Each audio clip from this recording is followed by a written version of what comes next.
ভগবদ্গীতাতে শ্রীকৃষ্ণের সবচেয়ে দীর্ঘ এবং গুরুত্বপূর্ণ বাণী হল ভগবদ্গীতার মূল উপদেশ, যা 18টি অধ্যায়ে বিভক্ত এবং 700টিরও বেশি শ্লোক নিয়ে গঠিত। এই উপদেশটি তিনি কুরুক্ষেত্রের যুদ্ধের প্রাক্কালে কৌরব ও পাণ্ডবদের মধ্যে যুদ্ধ শুরুর ঠিক আগে পাণ্ডব রাজপুত্র অর্জুনকে দিয়েছিলেন। অর্জুন যখন তার নিজের আত্মীয় স্বজন ও গুরুজনদের বিরুদ্ধে যুদ্ধ করতে দ্বিধায় পড়েছিলেন, তখন শ্রীকৃষ্ণ তাকে এই মহৎ উপদেশ দেন। এই উপদেশটি শুধুমাত্র যুদ্ধক্ষেত্রের একটি কথোপকথন নয়, বরং এটি মানব জীবনের এক সম্পূর্ণ দর্শন, যা কর্ম, জ্ঞান, ভক্তি এবং আধ্যাত্মিকতার গভীর রহস্য উন্মোচন করে।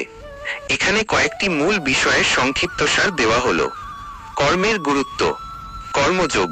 শ্রীকৃষ্ণ অর্জুনকে বলেন যে একজন মানুষ তার জীবনের কর্তব্য, ধর্ম পালন করতে বাধ্য।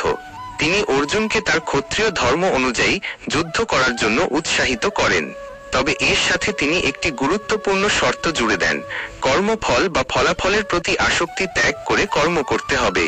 অর্থাৎ কর্ম করতে হবে, কিন্তু তার ফল কি হবে তা নিয়ে উদ্বিগ্ন হওয়া যাবে না। এটি কর্মযোগের মূল ভিত্তি।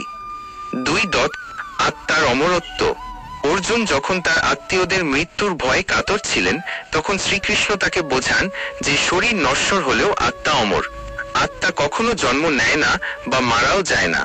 যেমন আমরা পুরনো কাপড় ছেড়ে নতুন কাপড় পরি, তেমনি আত্মা পুরনো শরীর ত্যাগ করে নতুন শরীর ধারণ করে।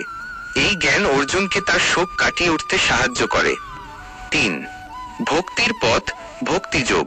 কৃষ্ণ বলেন যে ঈশ্বরকে পাওয়ার সবচেয়ে সহজ ও সরাসরি পথ হল ভক্তি বা নিঃশর্ত ভালোবাসা। তিনি বলেন যে ভক্ত সম্পূর্ণরূপে তার প্রতি আত্মসমর্পণ করে, তিনি সেই ভক্তকে সমস্ত পাপ থেকে রক্ষা করেন এবং তাকে মুক্তি দেন। তিনি আরও বলেন, যে কোনো মানুষ, যে কোনো জাতি, বর্ণ বা লিঙ্গের যদি তার প্রতি ভক্তি রাখে, তবে সে তাকে লাভ করতে পারে। 4. জ্ঞানের পথ, জ্ঞানযোগ। ভগবদ্গীতা জ্ঞান যোগের মাধ্যমে মুক্তি লাভের পথও দেখায়। কৃষ্ণ বলেন যে প্রকৃত জ্ঞান হল আত্মা এবং পরমাত্মার মধ্যেকার সম্পর্ক বোঝা। এই জ্ঞান লাভ করলে মানুষ সমস্ত মোহ ও দ্বিধা থেকে মুক্ত হয় এবং জীবনের প্রকৃত উদ্দেশ্য উপলব্ধি করতে পারে। 5.